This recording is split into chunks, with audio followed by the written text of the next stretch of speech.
Should I ask who you made the bargain with? with the chief commander. On this earth? And this earth, and then in a world we can't see. And then in a world we can't see. By weighing the body of a man as he dies, Dr. Duncan McDougall is attempting to prove what all good Christians know, that we humans have souls. No!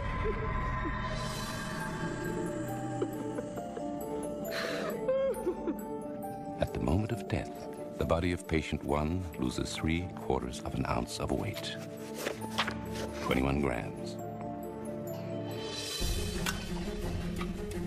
But McDougall needs more lives in the balance. A single result could always be dismissed as experimental error.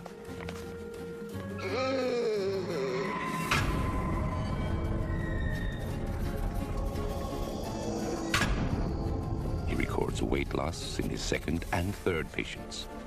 With his fourth patient, things don't go so well. Some believe what the doctor is doing is sacrilege. Ah, doctor. I trust you won't be much longer. The hospital staff famously interrupted McDougall's experiment, and it could well be this quite powerful superstitious belief that actually the soul is being endangered rather than measured. And there were very powerful popular superstitions that the soul had to actually get out of the body at one level, and it had to get out of the building at another level. So it's not unknown for people in McDougall's lifetime to be opening a hole in a roof, to be opening windows. Now that kind of superstition wrecks his fourth test. Ma'am, I must protest. You have just ruined the experiment. I'm so sorry. Oh. The next death records a loss in weight of 3/8 of an ounce. McDougall now has 4 samples. All have lost weight. Has he measured his patients' departing souls? Or has he missed something? Like any good scientist, McDougall then had to come up with alternative explanations for the weight that he had discovered in order to rule them out. The obvious option, of course, was the urine and the feces released by the subject upon death. But he argued that these weights were taken into account because they were on the bed with the patient at the time of death. That's not the only variable. Could it be that he's just measuring the weight of their final breath? He spent some time on the scale himself, breathing out really hard to see if that changed the way the scale registered, and it did not. So he accounted for those bits.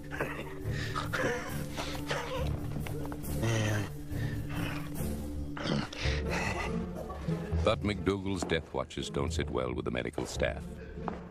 Eventually, he's ejected from the home. He's forced to end his research. Excuse me, nurse. I need my... Uncertain how to proceed, McDougall keeps his experiments secret for 6 years until, in 1907, the New York Times breaks the story. He's forced to publish. When McDougall published his results, people kind of went crazy. A lot of people questioned his methodologies, but they couldn't really offer any alternatives to account for the 21 grams that were missing. The Cullis consumptive home had been a lucky break for McDougall. No one else will give him a chance to continue his work. With humans, at least.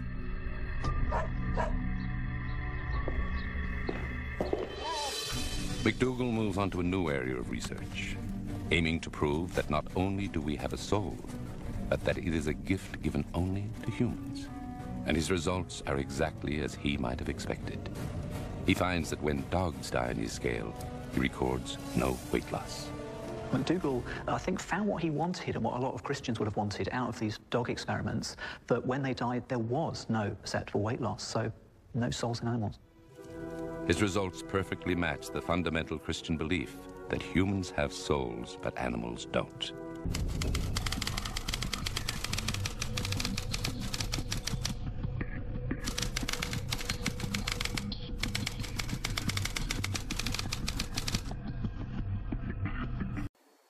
Given that when you stop breathing and your heart stops, and given that 10 seconds after that, that the EEG, the measure of electrical brain activity, goes absolutely flat, it's medically inexplicable that near-death experiences are having a conscious experience. For years, however, some medical researchers have dismissed the NDE phenomenon as hallucinations caused by the dying body releasing a chemical cocktail as a means of defense against the pain and shock of impending death. That theory was dented in 1984 by an extraordinary medical emergency in the American West Coast city of Seattle. Maria, a migrant worker from Eastern Europe, was rushed to hospital after she collapsed at a friend's home. In the ICU, a medical team tried to stabilize her condition without success. Her heart stopped beating. Maria's body was lifeless for several minutes, but the doctors kept on trying to bring her back to life. Then they suddenly realized that the heart monitor showed some life. Maria was supposed to be dead. Maria came back to life and immediately told an amazing story. She saw everything while she left her body. She could see the medical team working on her. She then left the ICU to the roof of the hospital, and as she went up, saw a tennis shoe. No one believed her story, but her friends immediately ran up to the roof and with absolute shock found the tennis shoe exactly as described by Maria. Maria's experience could not be anything other than the absolute truth. If the out-of-body experience was purely a mental aberration, how could she have seen a physical reality that could later be verified? So explain that to me. Explain that through chemicals or some of the other scientific explanations. Please explain to me why that man knows that. There is no explanation for that in current neuroscience. I personally and professionally am not afraid of saying that I don't know, because that's the way we learn. After she was wired up and in bed, I would then go off to another room, use a random number table to get a 5-digit random number, which I'd write on a piece of paper and slip it in an opaque folder. And then I'd come in and put it up on a shelf near the ceiling, a flat shelf. So the number was not visible to anyone down in the room, much less on the bed, but if you happened to be viewing the room from near the ceiling, you could clearly read the number. And I put a clock near the number also. And I told her, I mean, this sounds terribly preposterous, but I said, if you leave your body, try to float up to a position where you can not only read and memorize the number, but see what time it is also, and then try to wake up right afterwards so I can have an exact idea of when you had that particular part of the experience. Tart changed the number every day. On the first 3 mornings, the woman said she felt as though she'd left her body during the night, but she couldn't say what the number was. She said that while she was out of her body, she was in the wrong part of the room, or she was outside the building or something like that. She had no idea what the number was because she hadn't seen it.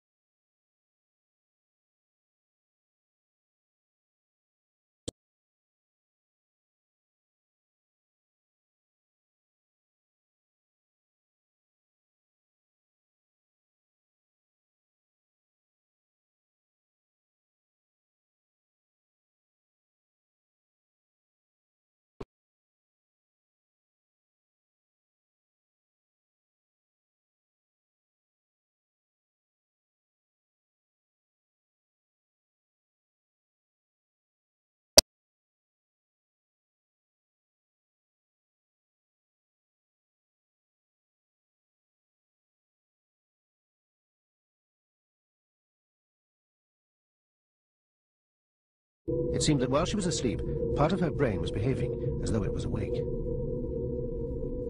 Anyone who was familiar with sleep wave patterns looking at them would say, this is unusual. I don't normally see this.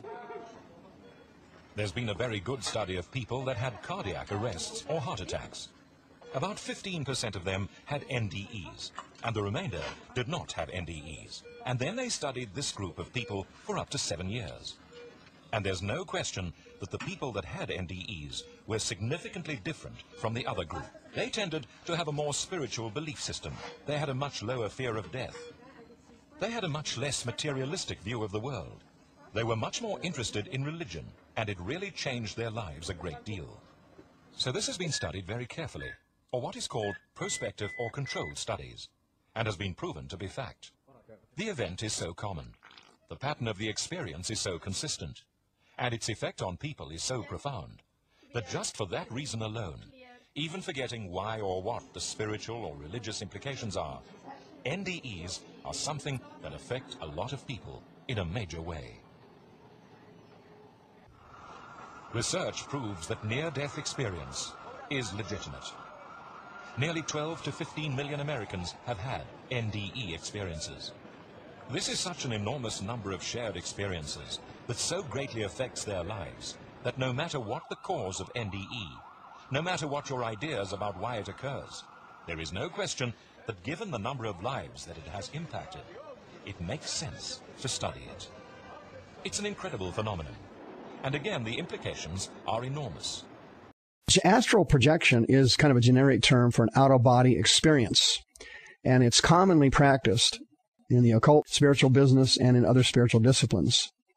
The consciousness of the person leaves the physical or corporal body and travels somewhere within the spiritual world independent of the body. Astral projection also includes other spiritual things like lucid dreaming and arising on the planets and that kind of thing, which I don't have time to go into today. But here you can see in these two incidents, Paul, he was harpazo, snatched up into heaven, and John uses different terminology here. He carried me in spirit, or I became in spirit. Okay, so here we have two instances where it appears that the inner man did leave the body, but here's the key to it. It was 100% God prompted. It wasn't them doing it. It was God doing it to them.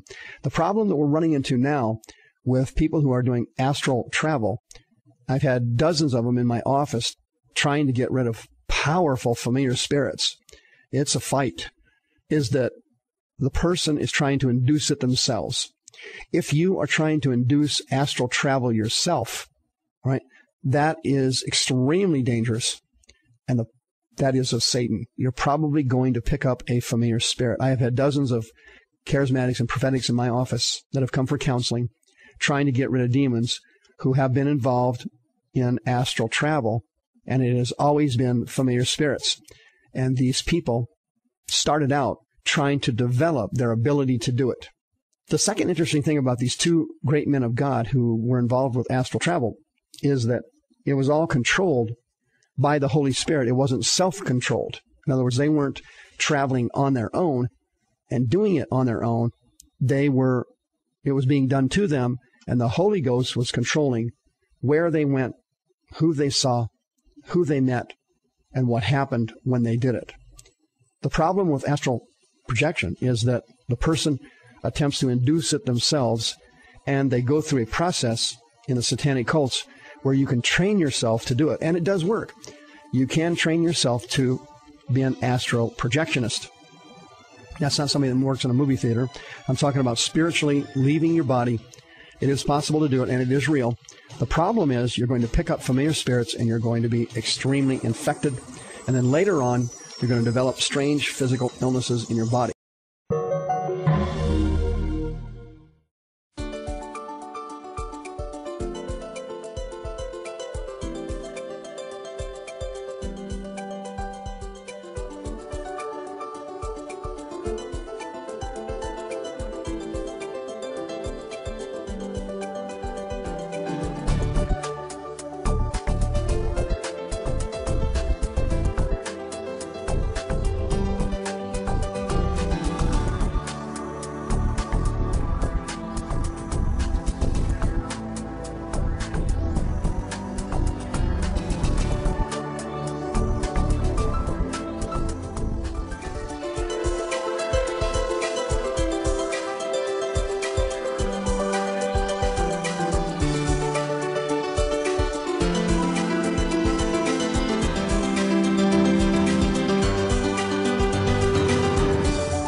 If your ultimate goal is to be famous, then you're going to do a lot to get there, like sign your name in blood in a contract with the devil. Yeah. But it didn't work out, and so I sold my soul to the devil.